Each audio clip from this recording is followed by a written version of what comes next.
Sí. Pedirle a Dios que nos dé discernimiento, entendimiento y prudencia para las cosas que queremos llevar a cabo, ¿verdad? Que sea Dios el que abre nuestras vidas, para cuándo abrir tu tema. ¿Sí? Bueno, vamos a ver. Padre nuestro que estás en los cielos, en todo lugar, Señor. Una vez más estamos en tu presencia, agradeciendo, Señor, por esta tarde que nos has permitido reunirnos en su nombre, Señor. Gracias por todas las bendiciones que momento tras momento derrama en nosotros. Gracias por este hogar, Señor. Te pido que derramen bendiciones en esta familia, en mi nieto, en mi hijo José, Señor. Y tú ayudes a entender tu amor y su palabra, Señor. Por mi pastor, su esposa, su padre, Señor.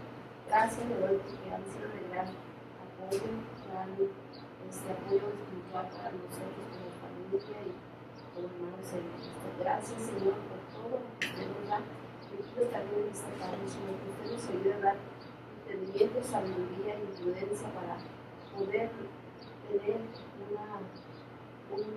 una fecha más cercana para podernos reunir, alabar y glorificar su nombre, Señor. Necesitamos estar unidos, como dice su palabra, que no dejemos de reunirnos para poder alabar y glorificar su nombre, Señor. El tiempo está en sus manos, Señor, y nosotros estamos esperando ese llamado de usted. Gracias, le pido por mi pastor que va a dar su tema, su palabra, ahora en su mente, en nuestro corazón, para recibirlo y vivirlo, Señor, y ser hacedores, no nada más olvidadores. Gracias, y que este tema sea de vida espiritual para nosotros. Todo se lo pido en el nombre de su Hijo amado Cristo Jesús. Amén. Vamos a entonar dos himnos. El primero es, ¿quién me puede dar perdón? Creo que en el himnario viene diferente, ¿verdad? Es el 160. 160, pero ¿cómo se llama? ¿Quién me puede dar perdón? Así se llama.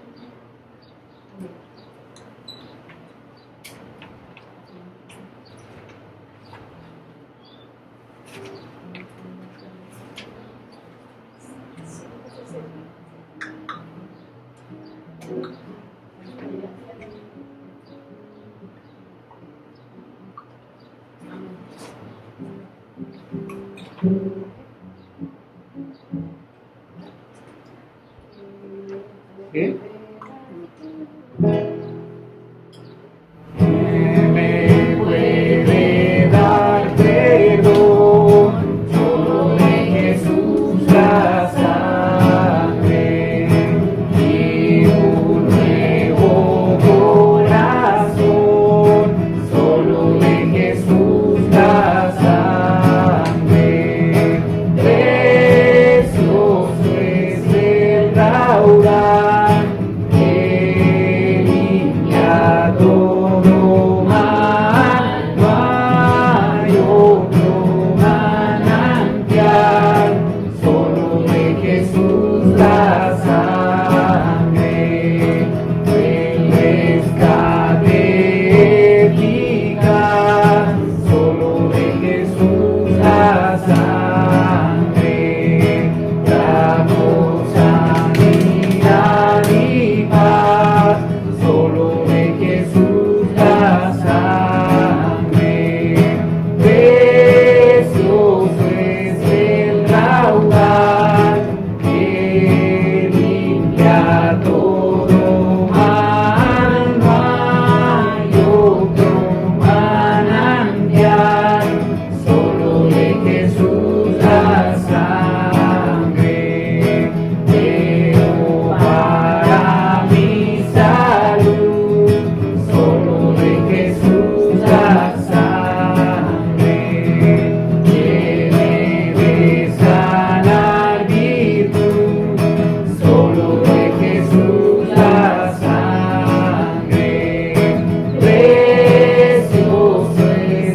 entonar uno más y es Roca de la Eternidad.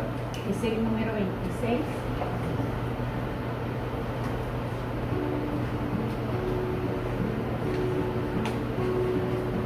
Ah, no, Roca de la Eternidad es el 159. Está a un ladito de donde estábamos.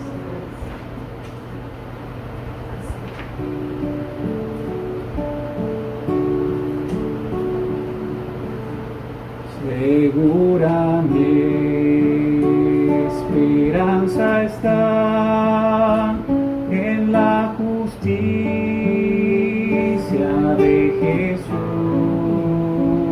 ya suyo soy, en él hallé la roca de mi salvación.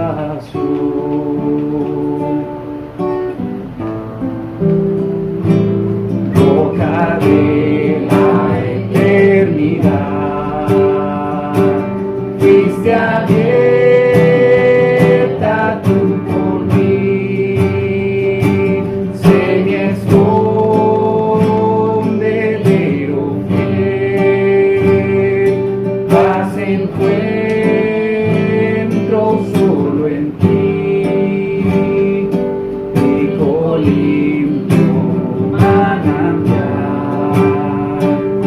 en el cual lavado fui, aunque sea siempre fiel, aunque llore sin cesar, del pecado no podré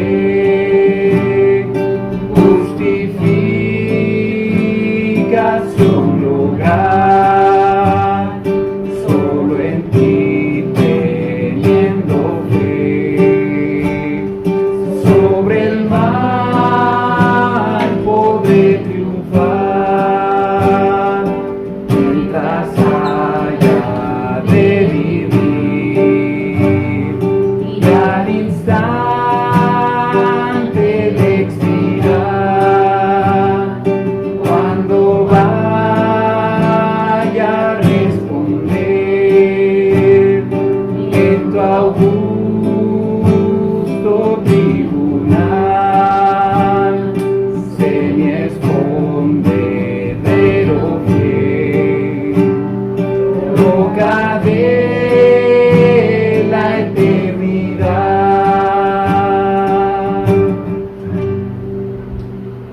Bueno, hermanos, buenas tardes, que el Señor les bendiga en esta tarde y pues le damos gracias a Dios por la oportunidad que nos da nuevamente de estar predicando su palabra, porque la palabra de Dios dice que su palabra no está presa. Y bueno, gracias por esta familia que abre su hogar para que aquí se traiga el Evangelio de nuestro Señor Jesucristo. Y gracias a Dios por la oportunidad que nos dan nuestros hermanos, porque también hay en su corazón el deseo de escuchar la voz de Dios. Y hoy estaremos tratando un tema, hermanos, que es un tema que se pone uno, tiene uno mucho miedo, mucho temor por lo que el tema trata, ¿verdad? Y bueno, vamos a hablar hoy acerca de lo que es la guerra espiritual. En eso vamos a hablar, pero nuestro tema central está basado cómo no caer en la locura de nuestros días. Hoy estamos viviendo situaciones tremendas, todas las iglesias, se oyen los comentarios, la posición en que están las iglesias, algunos desesperados, otros en paz, tranquilos, esperando respuesta de Dios, pero en sí estamos viviendo tiempos sumamente difíciles. ¿Y por qué se debe esto, hermano? Pues vamos a ir descubriendo a través de la palabra de Dios por qué, aún siendo cristianos y decirnos que conocemos las Escrituras, cómo a veces nos falta conocer un poco más acerca de lo que es la palabra de Dios. Y bueno, en esta tarde quiero que abran nuestras Biblias en el libro de Efesios 6, del 10 al 18, y ahí vamos a tener una lectura en Efesios 6, del 10 al 18, y dice la palabra de Dios, ahí hay un título que se llama La armadura de Dios. Y bueno, por lo demás, hermanos míos, fortaleceos en el Señor y en el poder de su fuerza. Vestíos de toda la armadura de Dios para que podáis estar firmes contra las acechanzas del diablo. Porque no tenemos lucha contra sangre y carne, sino contra principados, contra potestades, contra los gobernadores de las tinieblas de este siglo, contra huestes espirituales de maldad en las regiones celestes. Por tanto, tomad toda la armadura de Dios para que podáis resistir en el día malo y habiendo acabado todo, estar firmes. Estad pues firmes y ceñidos vuestros lomos con la verdad y vestidos con la coraza de justicia y calzados los pies con el apresto del evangelio de la paz. Sobre todo tomad el escudo de la fe con que podáis apagar todos los dardos del fuego del maligno y tomad el yelmo de la salvación y la espada del Espíritu, que es la palabra de Dios, orando en todo tiempo con toda oración y súplica en el Espíritu y velando en ello con toda perseverancia y súplica por todos los santos. Bendito Dios Todopoderoso, en esta hora rogamos, suplicamos, Señor, que tu Santo Espíritu en esta tarde nos enseñe y nos muestre lo que es tu obra, Señor, y lo que debemos hacer conforme a lo que tú nos mandas en tu palabra. Gracias, Dios, en el nombre bendito y precioso de tu Jesucristo, rogamos estas cosas. Amén. Bueno, hermanos, vamos a estar aquí meditando algo interesante en la palabra de Dios. Y bueno, hoy vamos a hablar, hermanos, sí, y a estar hablando de uno de los temas más controversiales de la iglesia en estos tiempos. Sí, son temas bien controversiales. Y bueno, no fue en el pasado, pero sí lo es en los últimos 30 años.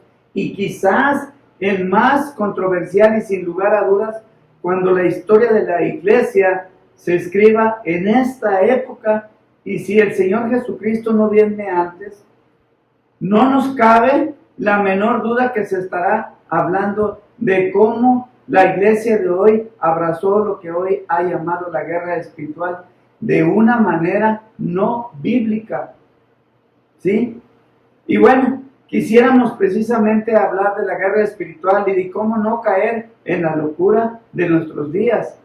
Y cada vez que hablamos de temas controversiales de la iglesia siempre hay dos polos.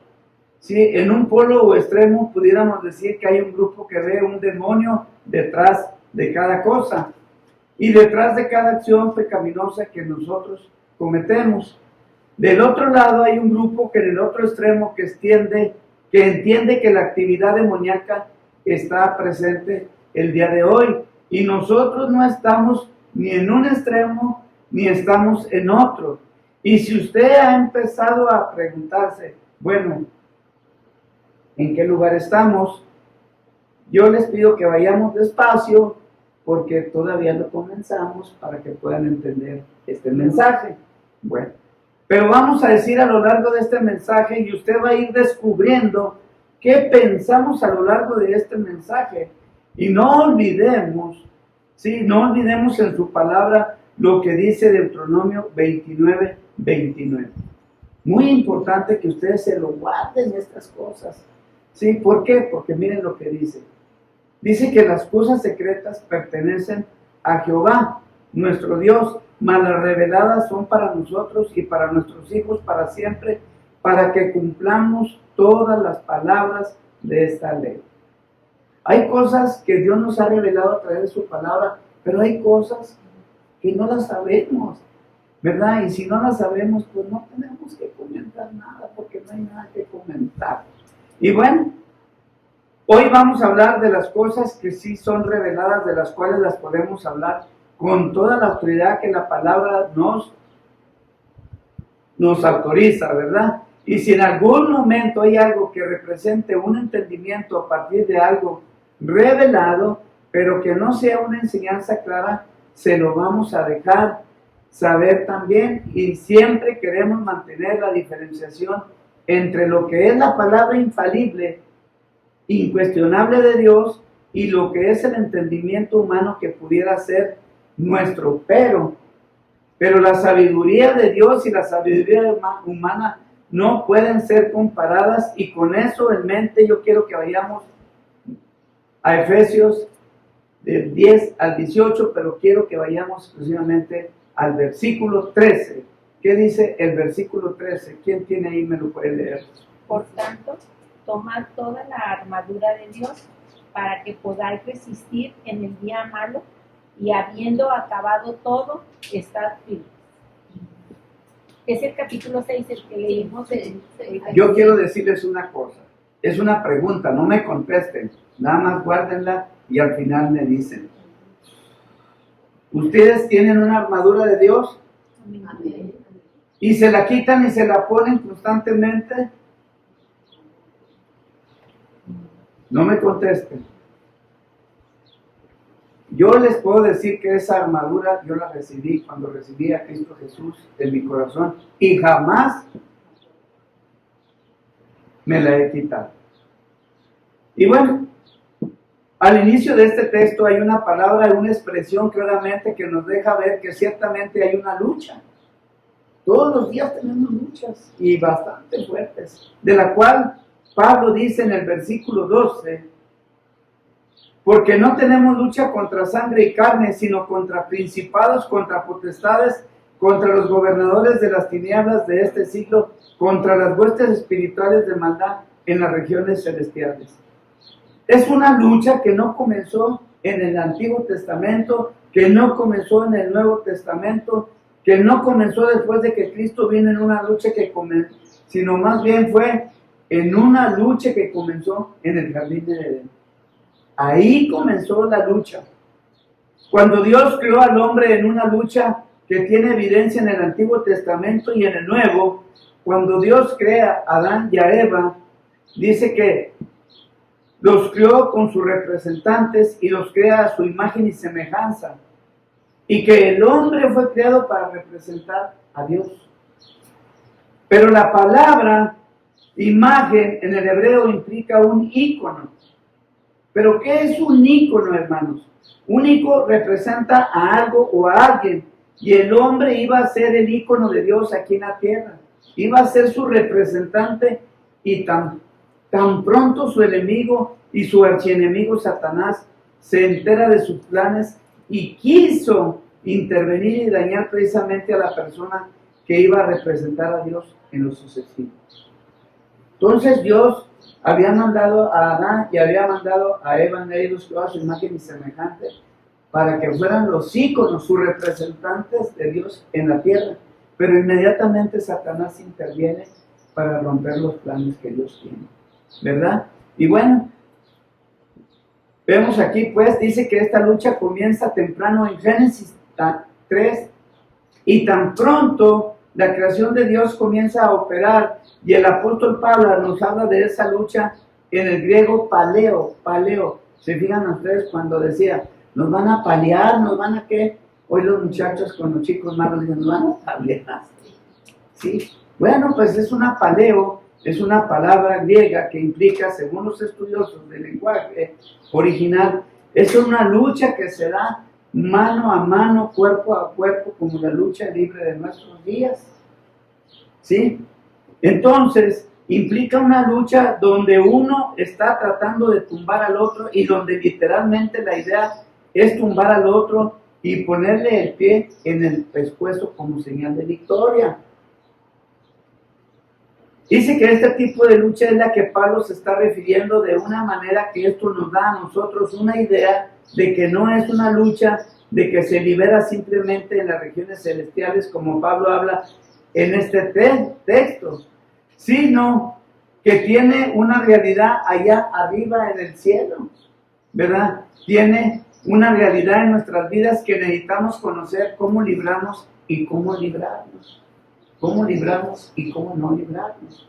Esa es una de las cosas que vamos a ir aprendiendo, porque a veces tenemos nuestras luchas y hacemos según nosotros esa lucha, pero creemos que estamos bien.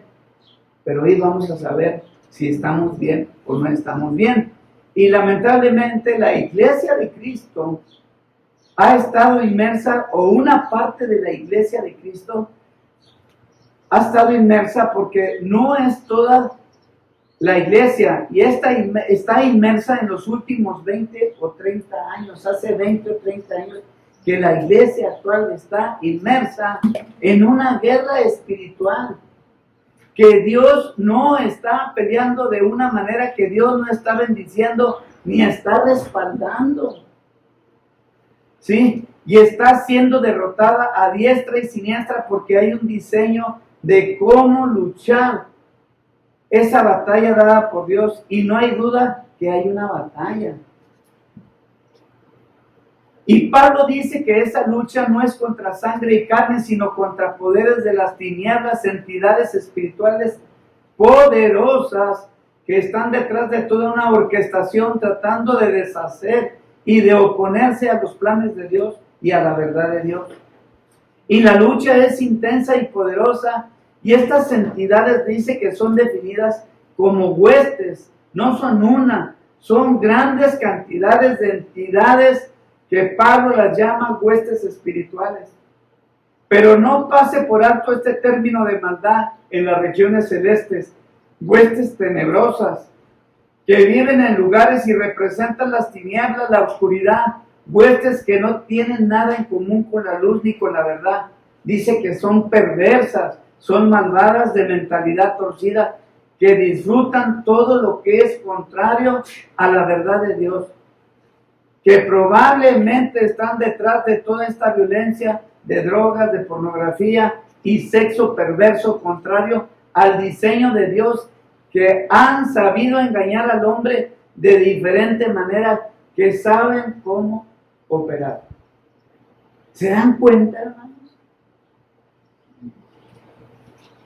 Y sin embargo, los hijos de Dios no sabemos cómo luchar. No sabemos.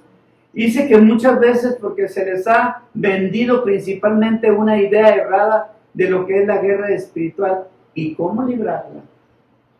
Nosotros sabemos que las religiones de la antigüedad, de la religión pagana y de los movimientos paganos de hoy, en día tienen sus ritos en medio de actos sexuales perversos, orgías, borracheras, y en medio de todo eso hay una serie de invocaciones de espíritus, de demonios, tanto en el pasado como en el día de hoy, hermanos. Y la palabra no nos deja la menor duda quiénes son estas huestes y por qué tienen poder. ¿Por qué tienen poder? Bueno, eran ángeles, criados a la palabra de Dios para vivir en la presencia de Dios. Pero en algún momento dado, dice que estas entidades angelicales se rebelaron, se agruparon o se fueron detrás de una cabeza que la palabra reconoce como Satanás, y Dios los castigó. En 2 de Pedro, capítulo 2, versículo 4 dice: porque si Dios no perdonó a los ángeles que pecaron, sino que arrojándolos al infierno los entregó a prisiones de oscuridad para ser reservados al juicio. Y en Judas 1:6 dice la palabra del Señor: y a los ángeles que no guardaron su dignidad, sino que abandonaron su propia morada, los ha guardado bajo oscuridad en prisiones eternas para el juicio del gran día. Si esos eran del Señor y Él los había creado, hermanos, pues ¿cómo nos irá a ir a nosotros? Y a los ángeles que no conservaron su señorío original, Dios les dio un señorío y Dios les dio autoridad para que la ejercieran de manera delegada, como le dio la autoridad a Adán y a Eva, y les dijo: subyugar la tierra de manera ser fructífera. Le dio la autoridad delegada, un señorío delegado, y por eso la palabra dice que no conservaron su señorío original, no lo conservaron, sino que abandonaron su morada legítima. El poder que disponían era legítimo. Dios les había dado, y en forma delegada, ¿sí?, debieron haberlo ejercido, pero no, porque ellos quisieron independencia y quisieron autonomía, y por tanto Dios, dice el texto en Judas, que los ha guardado en prisiones eternas bajo tinieblas para el juicio del gran día. Vemos aquí, ¿qué dijeron? Nosotros hacemos lo que queremos y nosotros queremos independencia. Hoy vivimos un mundo realmente así, haciendo lo que nos parece que está bien, pero no consultamos a Dios y nuestra lucha a veces no es la correcta. Pero vamos a ir viendo cómo es la lucha que Dios quiere que nosotros luchemos. Y bueno, esas son las huestes y esos son los demonios, y algunos andan aún libres, están sueltos. ¿Por qué Dios encadenó a algunos y dejó a otros libres? No hay duda de esto, hermanos, pero que hay un grupo que está en prisiones, esa es la razón por la que cuando Cristo se encuentra con este hombre endemoniado y los demonios le dicen, no te acerques, le dicen a Jesucristo, a Jesús, no te acerques a nosotros, sabemos que tú eres el Santo, el Hijo de Dios Altísimo. Y lo primero que le piden a Jesús es que no los envíe al abismo y que no los envíe a las prisiones, porque ellos estaban disfrutando de cierta libertad, y eso nos da a nosotros la idea de que Cristo reconocía la actividad demoníaca a su alrededor, y que por otro lado estos también reconocían que podían ser encarcelados. Desde entonces, en vez de esperar hasta un juicio posterior, ¿qué debemos hacer? Tener que reconocimiento de Dios, que Dios sabe todas las cosas y conoce todos nuestros pensamientos y todos nuestros sentidos. ¿Cuántos son estas huestes celestiales? ¿Cuántos son? No sabemos. Pero Apocalipsis 12:4 nos habla que potencialmente hasta 1/3 de los ángeles de Dios fueron y siguieron a Satanás en su rebelión y fueron echados de la presencia de Dios. Fíjense nomás, 1/3, si eran miles de ángeles, ¿cuántos serían, hermanos? No sabemos.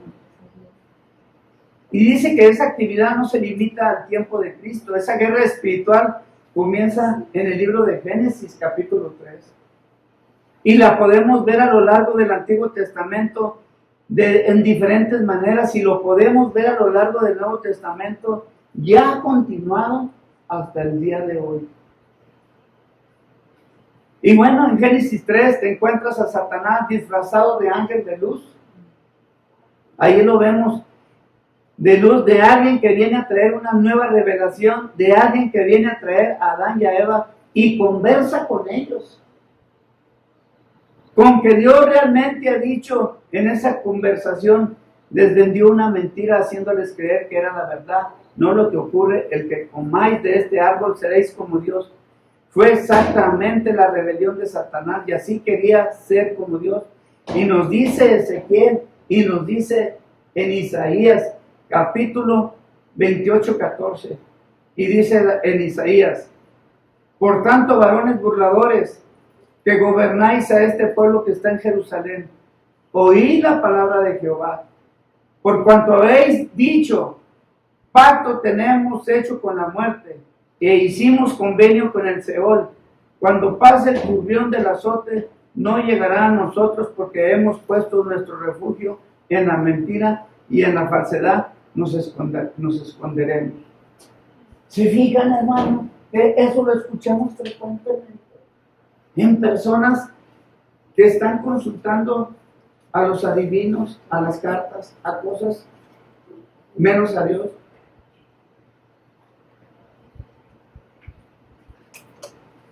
Dice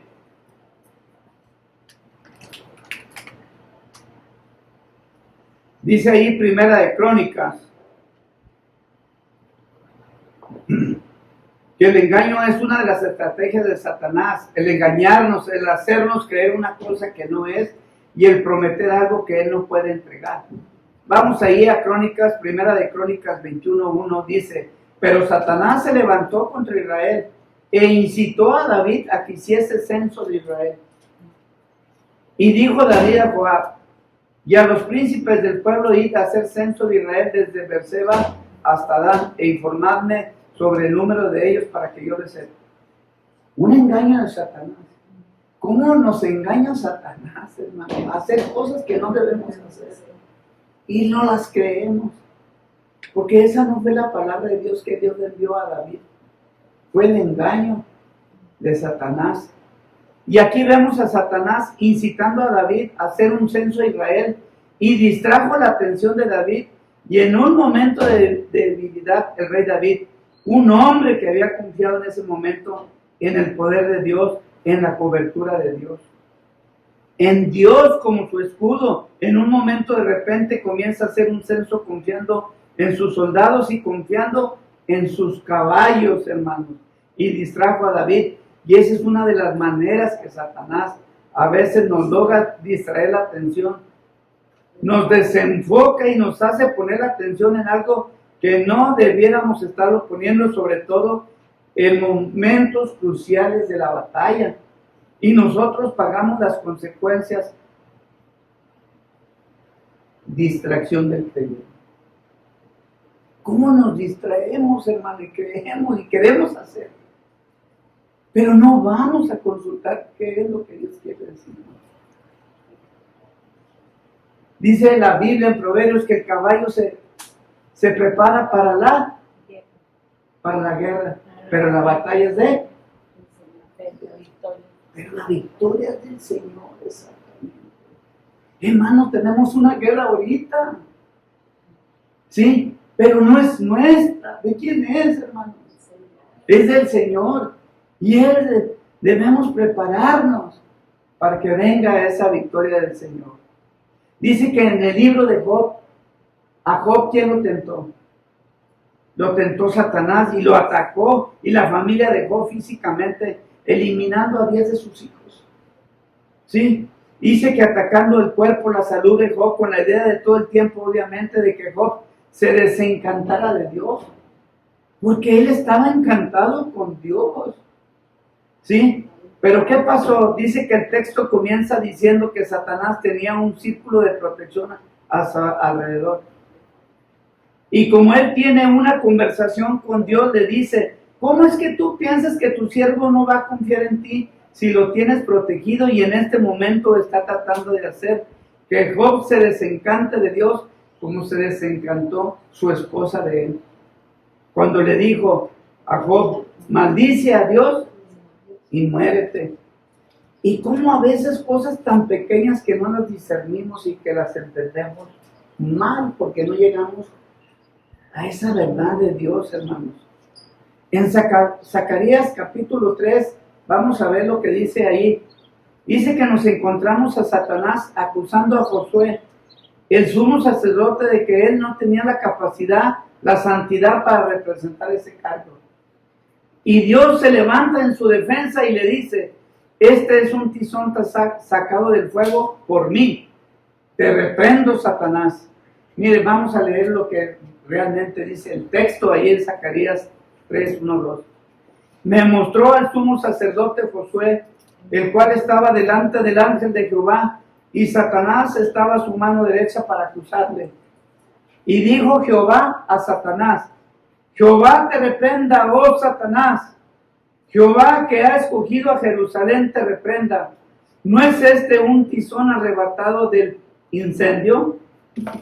Su estrategia de Satanás era descorazonar los hijos de Dios y hacerles creer que por nuestra falibilidad, por nuestra debilidad, no estamos capacitados o para desempeñar la función a la que Dios nos ha llamado en ocasiones. Eso es lo que el Antiguo Testamento, pero en el Nuevo Testamento tú lo vas a encontrar de una manera sumamente activa y te encuentras viendo ahí Satanás con Cristo en un encuentro, dice la Biblia, cara a cara, a un encuentro de titanes, el rey de la gloria, pero el rey también de las tinieblas. Sí, y enfrentados unos a otros cuerpo a cuerpo, y esto es una entidad atrevida. El diablo es atrevido, hermano, que tiene el coraje de ir a tentar a Dios mismo para que él no adore al Padre, sino que lo adore a él. Y él no tiene escrúpulos. Dice que no tiene moral, no tiene vergüenza. A él no le importa lo que pueda hacer, sin contar que él pueda destruir los planes de Dios, porque él conoce para dónde él va y está tratando de evitarlo. Vemos ahí que Satanás conoce estas cosas, hermanos, ¿verdad? Y dice que su estrategia es tentar abiertamente, y en ocasiones, dice, como lo hizo con Cristo, cuando le dice, ¿qué le dice? Acuérdense que fue tentado por Cristo. Dice, en Mateo 16 se encuentra esta enseñanza. Y ahora a Pedro tratando de impedir que Jesús llegue a Jerusalén, donde él va a ser crucificado, donde en la cruz él va a derrotar los poderes de las tinieblas. Pero vemos ahí, dice Colosenses 2, y de repente Jesús diciéndole a Pedro, apártate de mí, Satanás, que me eres piedra de tropiezo. Y Satanás usando a un creyente, dice, ¿a quién estaba usando? Al apóstol Pedro, hermanos. Pues ahora nosotros, ¿sí? Para oponerse a los planes de Dios, y de tal manera que en ocasiones, si Él tiene acceso a tu mente, como vamos a hablar, Él podrá usar otras de sus estrategias. Un hijo de Dios para que se oponga a otro hijo de Dios, y de esa manera sería más creíble lo que Él trata de hacer. Dos hijos de Dios, hermanos, en pleito. La siguiente predicación voy a hablar del perdón entre dos hermanos creyentes. Cuando uno comete pues una ofensa, ¿verdad? Y va y Dios le dice que tiene que buscarle, pedirle perdón, ¿verdad? Y tenemos que perdonarnos unos a otros. En Lucas 22 dice que Satanás se encuentra pidiendo permiso a Dios para zarandear a Pedro. Y esa es otra de sus estrategias, sacudirte tan fuertemente que tú puedas caer. Paleo, ¿se acuerdan de la palabra paleo? Te va a dar una santa, ¿verdad?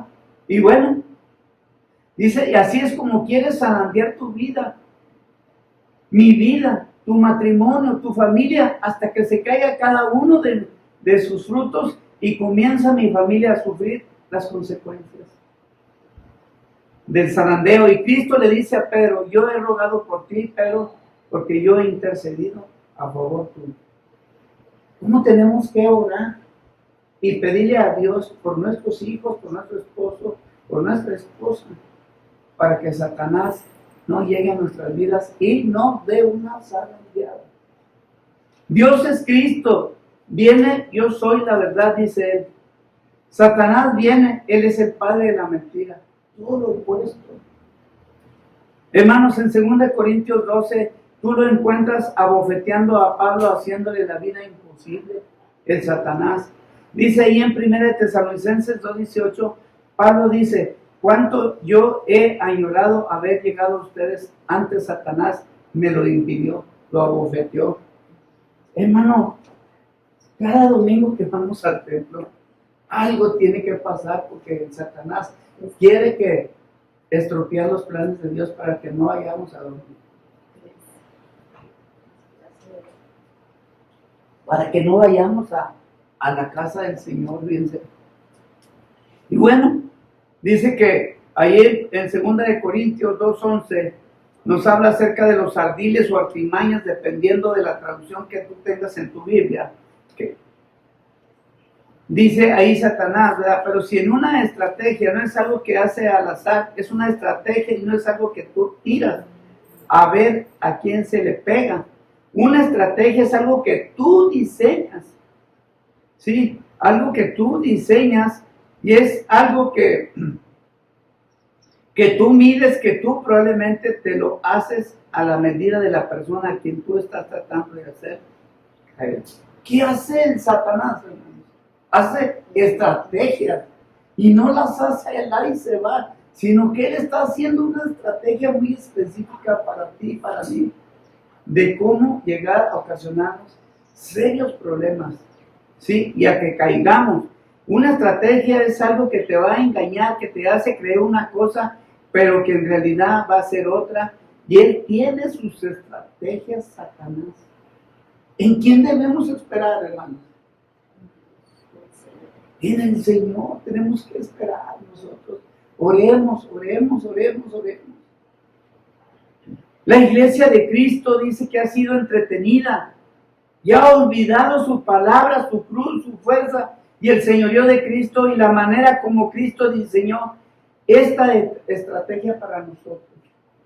Dios diseñó una estrategia poderosa para nosotros, hermanos, pero a veces no la hemos estudiado conforme a la palabra de Dios. hacemos una estrategia que es la que quiere Satanás que empleemos para que nosotros fracasemos. Dice que el campo de batalla en nuestras vidas y nuestra mente, veamos 2 Corintios 10, 3, 5. Pues aunque andamos en la carne, no limitamos según la carne, porque las armas de nuestra milicia no son carnales, sino, ¿qué son? Poderosas en Dios para la destrucción de fortalezas, derribando argumentos y toda altivez que se levanta contra el conocimiento de Dios y llevando cautivo todo pensamiento a la obediencia de Cristo. Hermano, pero a veces hacemos las cosas carnales y nos equivocamos, ¿verdad? Y en la mente se libra la batalla más feroz. Nuestra mente, entre nosotros y el enemigo. Y andamos en la carne, en otras palabras, tenemos una vida terrenal, hermanos. Tenemos un cuerpo terrenal, pero no luchamos según la carne, pero esta lucha no es mano a mano como la que tú ves en los estadios, en las arenas de lucha.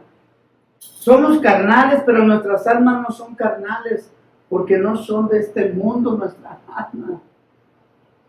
Hay una estrategia que Dios ha diseñado de la cual tú y yo tenemos que asirnos, tomarnos y hacernos uso de esa estrategia.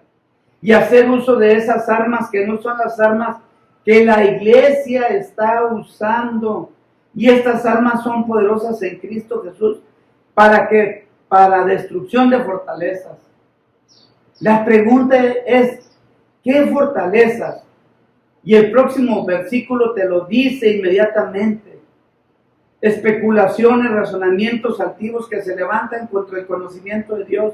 En otras palabras, son formas de pensar que le han ido enseñando al hombre que no hay un Dios creador, que lo que ha habido es una evolución. Dios no existe. Formas que se levantan y suprimen la verdad de Dios. ¿Cómo creen que esté una persona que ha perdido a su esposo joven y que tú en ese momento le hablas de la soberanía de Cristo? ¿Qué te va a decir? Porque sus pensamientos y sus sentimientos son carnales, sí, y no le va a dar la honra y no va a creer que es la voluntad y la soberanía de Dios, que Él tiene control de las cosas y que si sucedió esas cosas es porque Dios ya lo tenía establecido. El Señor tiene contados nuestros libros, ya están inscritos nuestros días de nuestra vida, están inscritas ya en ese libro de la vida, ¿sí? Y es algo interesante esto, cómo debemos reflexionar y meditar bien. ¿Cuál es esa estrategia que Dios ha diseñado para estas luchas que tenemos? Dice la Biblia, hermanos, que dice en Romanos 1:18, porque la ira de Dios se revela desde el cielo contra la impiedad e injusticia de los hombres que detienen con injusticia la verdad. Cuando usted va y le comparte del evangelio a otra persona y se resiste, hermano, y contradice todo, la ira de Dios está sobre quién? Sobre esas personas. Y esto es exactamente lo que estas especulaciones y pensamientos activos son: filosofías extrañas, filosofías falsas, erróneas, que son poderosas porque toman la mente del hombre, hermano. Hay gente que cree en Buda, en todas esas cosas de filosofías que creen, y no las puede usted sacar de ahí. Se apodera el Satanás de la mente de esas personas y les hacen creer una cosa y les hacen vivir de una manera y niegan a su Dios creador. Y Dios dice que habiendo conocido a Dios, no me reconocieron como Dios, ni tampoco me dieron gracias. Por tanto, estas fortalezas son poderosas porque nos dominan, nos controlan y no sabemos cómo deshacernos de ellas. ¿Cómo batallamos, hermanos, para quitarnos de las cosas que nos hacen que no crezcamos más en las cosas de Dios? Son fortalezas que varias personas de una vida a otra vida las va atrapando y las va atrapando. Sistemas de pensamiento, hermano. Cada persona tiene un sistema de pensamiento según su profesión, según sus tradiciones que promueven la pornografía, hermano. Ustedes lo acaban de ver en México, el Día del Orgullo, hermano. ¿Cómo no va a traer Dios la ira sobre este pueblo cuando vemos lo que estamos haciendo? Promueven lo que es el sexo contra natura diseñado por Dios y promueven la violencia, pero suprimen la verdad. Promueven el aborto, la eutanasia de lo que es la imagen de Dios en el hombre. Y Dios dice en su palabra que la ira de Dios se revela contra todo aquel que suprime su verdad. En medio de eso, Dios nos ha llamado a luchar una batalla y la estrategia de Dios es estar firmes en Dios. Debemos estar, pero como dice la Biblia, es nuestra ancla, nuestra ancla ahí anclados, que no se mueva, que nadie nos pueda mover. Pero la pregunta, ¿cómo puedo yo estar firme en Él? ¿Cómo puedo yo en medio de este mundo de mentira, de engaño, de violencia, permanecer firme en Dios? ¿Cómo puedo? ¿Cómo le pueden ayudar a su esposo, a su esposa, a su familiar inconverso? ¿Cómo le pueden ayudar cuando vivimos en un mundo tan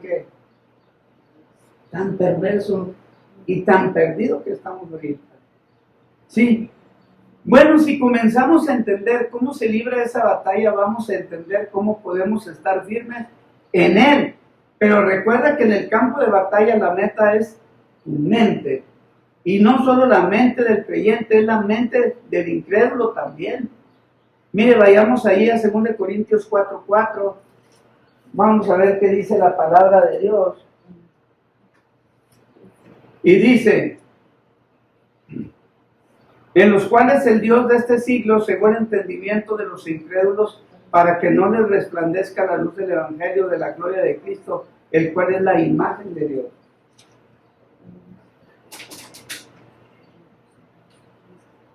¿Cómo están los incrédulos?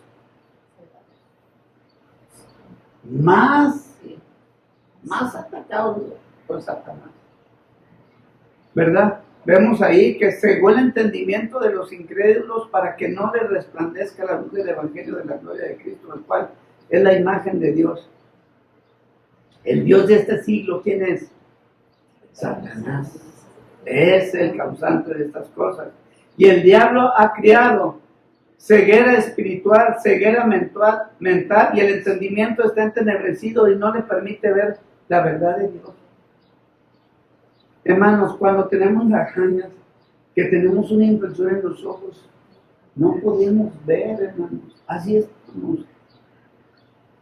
Dice ahí, vamos ahí a Juan 12:31, dice: ahora es el juicio de este mundo, ahora el príncipe de este mundo será echado fuera. Su nombre es destructor, calumniador, acusador, diferentes nombres son dados a lo largo de la revelación de Dios. Y estos tres que yo acabo de hablar son tres de ellos: acusador, destructor y calumniador. Nada bonito, el cuadro de Satanás. La lucha es real, hermanos.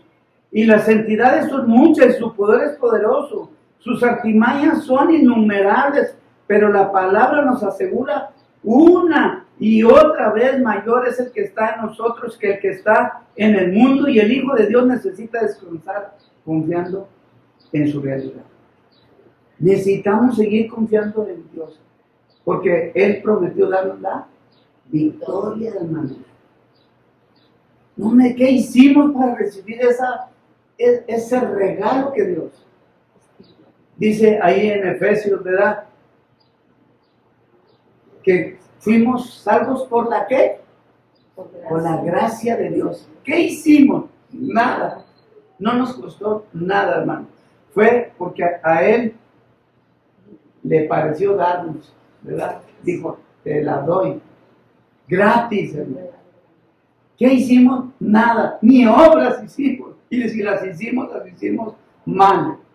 Y aún así, todo lo que hicimos mal, Dios, en su gracia y en su misericordia, le plació darnos ese regalo, ¿verdad? Pastor, dice la gente, pastor, yo lo creo, pero ¿qué hago aquí? Vamos a ver qué dice ahí el versículo 10 y 11 de Efesios. Por lo demás, hermanos míos, fortaleceos en el Señor y en el poder de su fuerza, y vestíos de toda la armadura de Dios para que podáis estar firmes contra las acechanzas del diablo. Cuando yo recibo a Cristo Jesús, el Señor, ¿qué hace conmigo? ¿Qué me pone? Y me pone una armadura para protegerme. Y yo esa armadura la debo de llevar siempre. No puedo quitármela y ponérmela. Es algo que el Señor, Él me la puso, no me la puse yo. Él fue el que me la puso. Y la palabra aquí en el griego es endunamos. ¿Qué quiere decir esto? Fortaleceos en el Señor.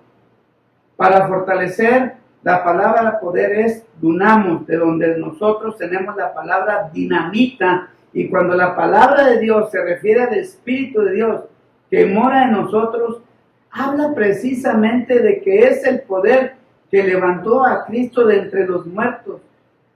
Dice, es dunamos que levantó a Cristo de entre los muertos. Es la dinamita explosiva dentro de nosotros que tiene la capacidad para destruir fortalezas que ponen a Dios, y mi llamado es fortalecerme en el Señor y en el poder de su fuerza. En eso es yo lo que debo hacer. ¿En dónde me debo de fortalecer? En el Señor. Y creer, bueno, el Señor me prometió y su palabra es verdad. En eso. Hermano, yo no puedo luchar contra una hueste de demonios. Cada uno de nosotros tenemos nuestras luchas, pero esa guerra no es mía. ¿De quién es el que va a combatir? Es el Señor el que tiene el poder, porque Él es el único que tiene el poder, porque lo va a encerrar, dice la Biblia, que lo va a encarcelar. Nosotros no podemos encarcelar a Satanás, hermanos. Dice, escucha, no en mi fuerza, no en mi fortaleza, sino en la fuerza del Señor, en el poder del poder. Pero yo quiero, pues, seguirás porque no vas a poder.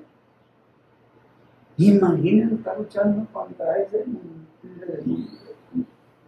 Dice que es ilimitado y es soberano, lo que implica que es un poder que no se gasta, que no se debilita, que no se cansa, porque es ilimitado y es soberano, lo cual implica que Dios lo usa cuando Él quiere, como Él quiere, donde Él quiere, en la manera que Él quiere, para los propósitos que Él considere, y que nadie puede estorbar su operación en su poder, porque su poder es ilimitado, hermanos, incansable, que no se gasta, que no se consume, y que hace lo que quiere cuando quiere. Y está mi fortaleza, no nosotros en mi sabiduría, ¿sí? No en lo que yo pueda entender, sino en la sabiduría de Dios. La palabra de Dios habla ahí en el versículo 11 de que yo debo ponerme toda la armadura de Dios, toda la armadura de Dios. Y esa palabra, revestidos o ponerme o colocarme, es una palabra en dúo, en el griego. ¿Y qué significa? Dice, a veces la gente dice, oiga, pastor, ¿y por qué insiste en estas cosas en el lenguaje original? Dice, ¿por qué tantas palabras? Me acuerdo, una hermana me preguntó un día en la iglesia, oiga, ¿por qué tantas palabras tan difíciles en griego? Porque es la manera que conocemos el lenguaje original. Si nosotros queremos conocer el lenguaje original de aquella palabra para interpretarla bien, tenemos que ir a ese griego en el cual fue escrito el Nuevo Testamento, ¿verdad? Bueno, dice que en el lenguaje original nos ayuda a entender mejor lo que está diciendo, porque en anduvo hace referencia a lo que yo hago una vez y para siempre. Y esta locura de nuestros días es señal del cristiano. No salgas, que dice la gente, no salgas de tu casa, ponte la armadura. No salgas de tu casa, ponte la armadura. Sí, de Dios, la palabra de Dios nos habla que yo tengo una armadura que me quito y me pongo. No. ¿Dice eso la Biblia? Que usted tiene una armadura que se quita y se pone. como se quita y se pone su pijama. No, hermanos. Aún en la noche dormidos y estando nuestra mente inconsciente, ¿quién nos está cuidando? El Señor, el Espíritu de Dios. Ahí está la armadura de Dios en nosotros.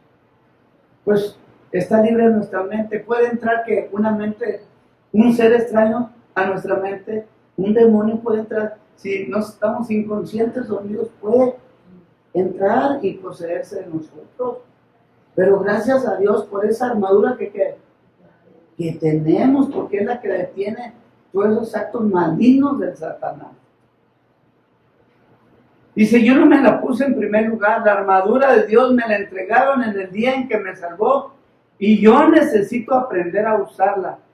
¿Qué fue lo que me dio? ¿Con qué me equipó? ¿En qué consiste para saber cómo se usa? Él me la puso y solo Él me puede quitar. Pero siempre está con nosotros esa armadura. Y es llamada la armadura de Dios en dúo.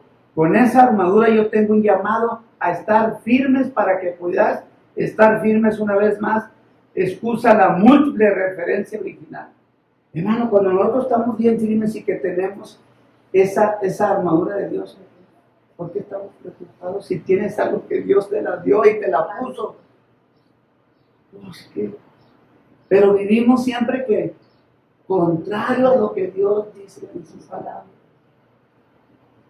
¿Quién contra nosotros? Pero esa debe ser nuestra convicción y nuestra fe, esa plena confianza y seguridad de estar firmes en lo que Dios nos ha dado y nos ha prometido. Pero no, a veces no estamos firmes. El día que Dios me salvó, Él me dio una posición. Me equipó con una armadura y me pidió entonces que mantuviera mi posición entregada por Él con su armadura, y en eso yo puedo estar firmes en Cristo. Y esa idea de estar firme es cuando yo estoy siendo acosado por el enemigo. Y esa es la idea en esa circunstancia. Si sabe lo que es la guerra espiritual, sabe lo que es mi armadura. Si sabe cómo librarla para defender la posición que yo le entregué con los medios que yo entregué.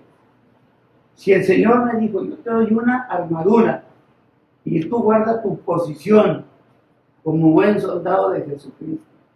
Hermanos, ¿qué tengo que andarme peleando con una hueste de diablos?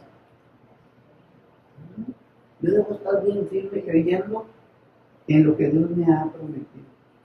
Porque esa no es mi lucha, esa es mi lucha de Dios contra esas huestes. Pero queremos hacer que fíjense cómo actuamos, qué estamos pensando. No hemos podido esperar, estamos desesperados y ya. Tenemos que esperar en el Señor una respuesta. Él nos va a decir y Él nos va. Todas las iglesias estamos de nuestra misma orden y fe. Están esperando, ¿verdad? Y no seamos imprudentes y espérense. El semáforo está en rojo. Ahorita cada día le acabo de leer las noticias a mi esposa cuántos muertos tenemos en Francisco y Madero. De ayer a ahora cuántos se murieron. Fíjense, hermanos. Y Dios nos ha sostenido porque nos puso una armadura. Y dijo, de aquí no te muevas de esta posición. Pero yo me quiero, no te muevas, te digo. ¿Cómo debemos bien estudiar la palabra de Dios? Dice que la armadura es de Dios. Efesios 6:11 dice, vestidos de toda la armadura de Dios para que puedas estar firmes contra las acechanzas del diablo. Dice ahí en Primera de Samuel que la batalla es del Señor, hermanos. Es del Señor. Dice Primera de Samuel 17:47. Y sabrá toda esta congregación que Jehová no salva con espada y con lanza, porque de Jehová es la batalla y Él os entregará en nuestras manos. Pero queremos luchar con armas, ¿verdad? Y todo. No, pero dice Dios, ¿verdad? Que Él no necesita de eso.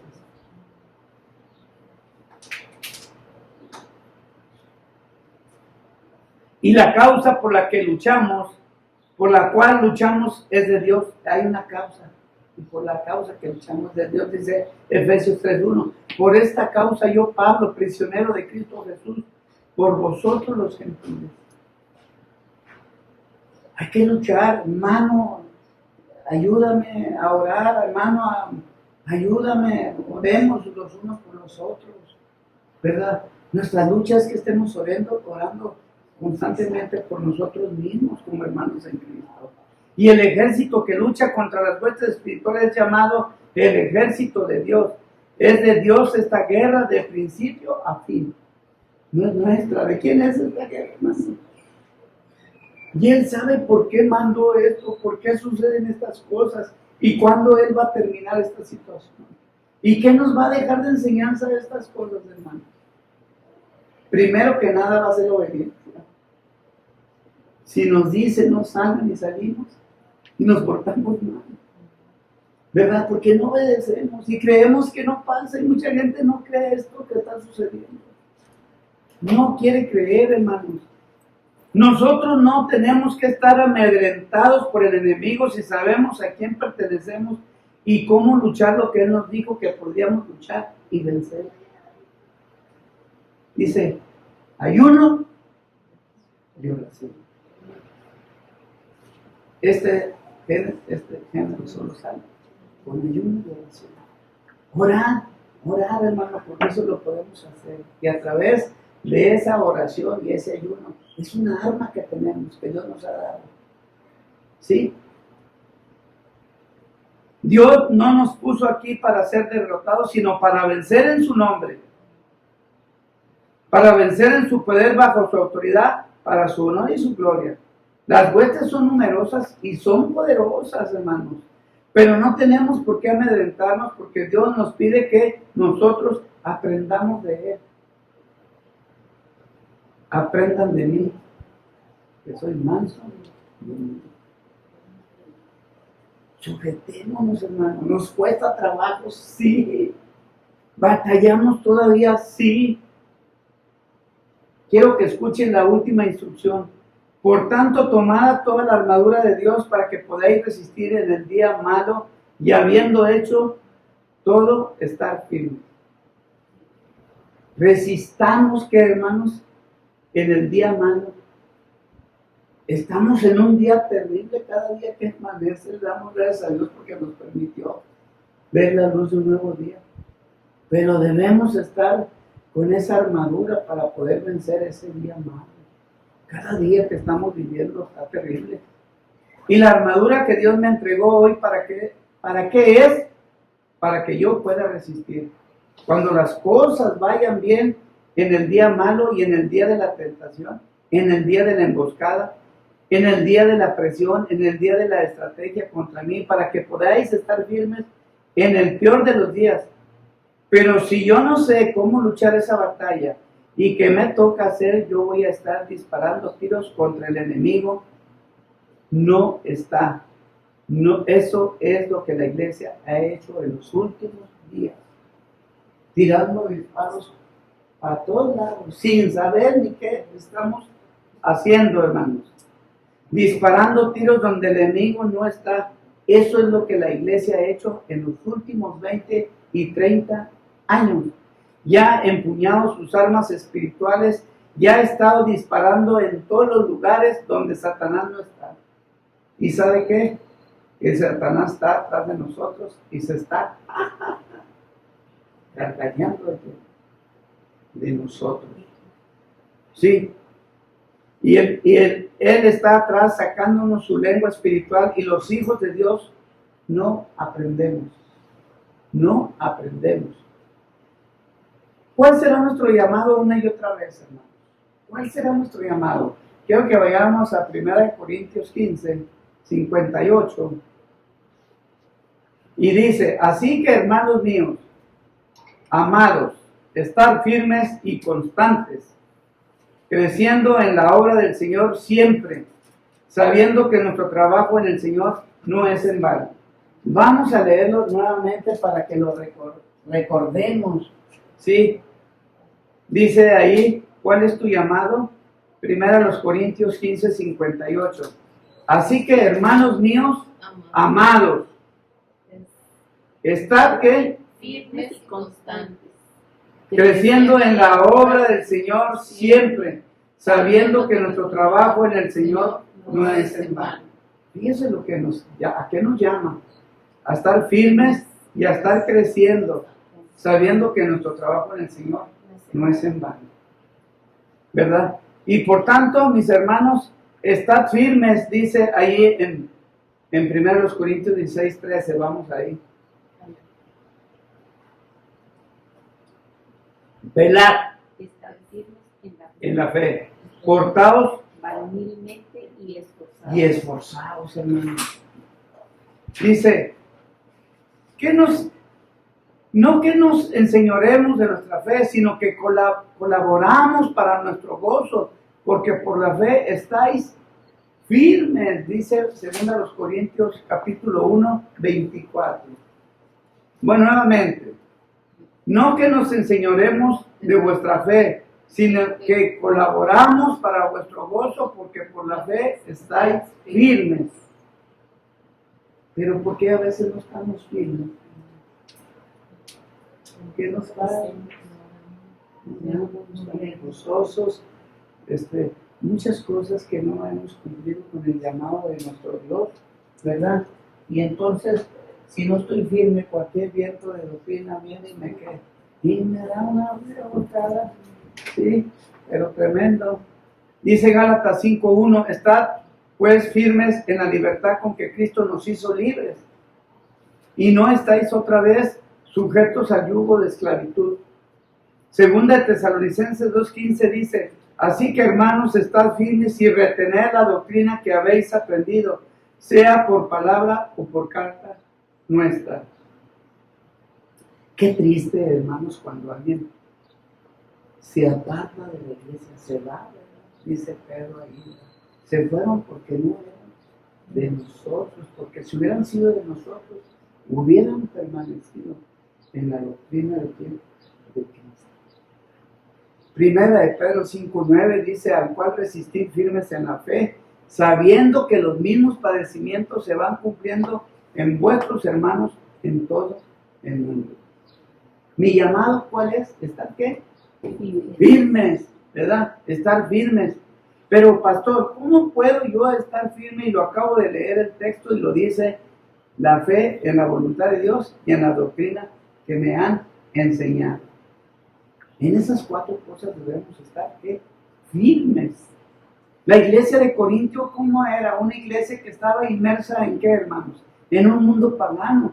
Su templo tenía 1000 prostitutas, ¿sí? Que ellos llamaban sagradas, donde día a día llevaban a cabo estas orgías dedicadas a seres desconocidos.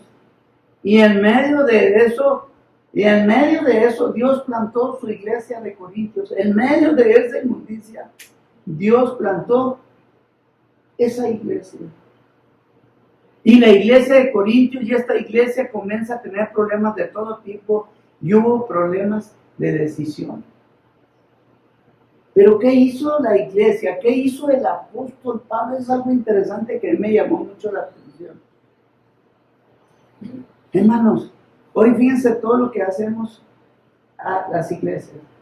Y vamos a ver lo que hizo Pablo, hermano. Lo que hizo Pablo. Dice en el capítulo 12 de Corintios nos dice que estaban todos los dones espirituales de la iglesia. No le faltaban dones. Cuando comienza a pasar cosas, escuchen las instrucciones de Pablo. Cuando hubo división entre ellos, él no les mandó a expulsar el demonio de división como hace la iglesia de hoy, hermano.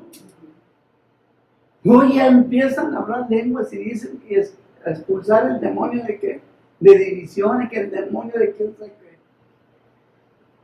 Sino que fuera de un solo sentir y un solo corazón. En eso estarían firmes. Eso es lo que hizo Pablo. Les dijo que estén firmes, que sean de un solo sentir. Pero él nunca les dijo, vayan y vamos a invocar para que salga el... No, hermano. Y dice que cuando hubo un problema de incesto en el capítulo 5 de 1 de Corintios, dice que expulsaron al demonio de incesto, dando a otros creyentes y llevando a la corte civil, pero dice, no vengan a la iglesia, busquen a sus autoridades espirituales, porque a todo le queremos achacar un demonio. ¿Qué hizo Pablo? Dice que lo mandaron traer al que cometió ese pecado de incesto y delante de la iglesia lo disciplinó y lo echó ¿qué? Fuera. Pero no dijo, vea que traigan al espíritu de incesto para echar. No. Hoy las iglesias que están haciendo cosas que la palabra de Dios no enseña, hermanos. Pero no nos damos cuenta y los que saben no quieren decir nada porque tienen miedo. Fíjense hasta dónde hemos llegado. No expulsar al demonio al que cometió el incesto, él es el culpable. Es fácil excusar nuestras conductas cuando queremos achacarle todo a un demonio. Cuando la iglesia de Corintios tuvo problemas en la corte y los creyentes estaban demandando a otros creyentes y llevándolos a la corte civil, Pablo les dice, no vengan a la iglesia, busquen sus autoridades espirituales y puedan decidir en caso dentro de la iglesia. Si suelen suceder problemas en la iglesia, no vayan a las cortes, porque dicen tal vez sea que el alguacil a los dos los meta donde, a la cárcel. Si tienen una diferencia, arréglenla, hablen a sus autoridades espirituales y platiquen su situación.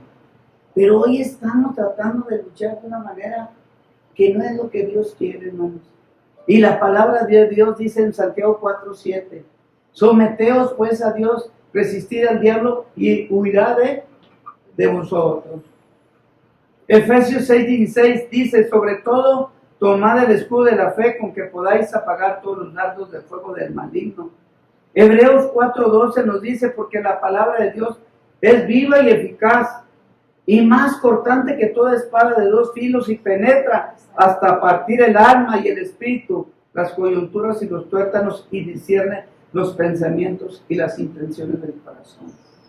Colosenses 4:12 nos dice, os saluda Epafras, el cual es uno de vosotros, siervo de Cristo, siempre rogando encarecidamente por vosotros en sus oraciones, para que estéis firmes, perfectos, completos en todo lo que Dios quiere. Romanos 1:16 dice, porque no me avergüenzo del evangelio, porque es poder de Dios para salvación a todo aquel que cree, al judío primeramente y también al griego. Santiago 5:16 dice, confesaos nuestras ofensas unos a otros, llorad unos por otros para que seáis sanados. La oración del justo puede mucho. ¿Qué debemos hacer, hermanos, en nuestras luchas que tenemos? Estar firmes en la voluntad de Dios, en nuestra fe. Primera de Pedro 5:8 dice, sed sobrios y velad, porque vuestro adversario el diablo como león rugiente anda alrededor buscando a quien devorar.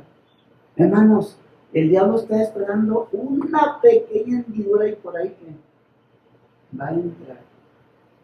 Efesios 4:26-27 dice, airaos, pero no pequéis, no se ponga el sol sobre vuestro enojo, ni deis lugar al diablo. Y bueno, hermanos, escuchemos ahora una gran petición de cómo orar y a dónde cómo Cristo reduce la batalla espiritual y librarnos del maligno. ¿Cómo podemos hacerlo?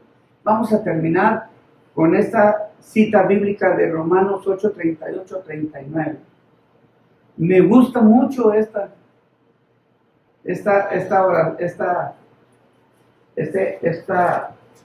texto de lo que dice Pablo.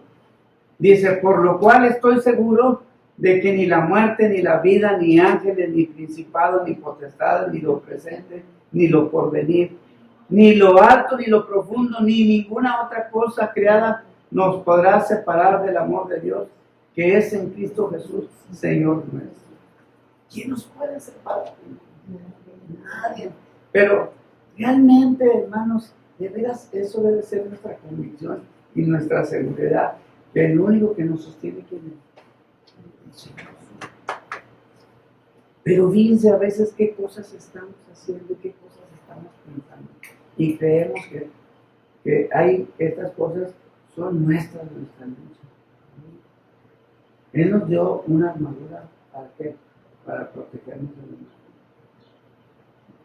Pero la batalla es del Señor, ¿no? Y no nos equivoquemos, y pidamos en oración, Señor, ten piedad y misericordia de nosotros.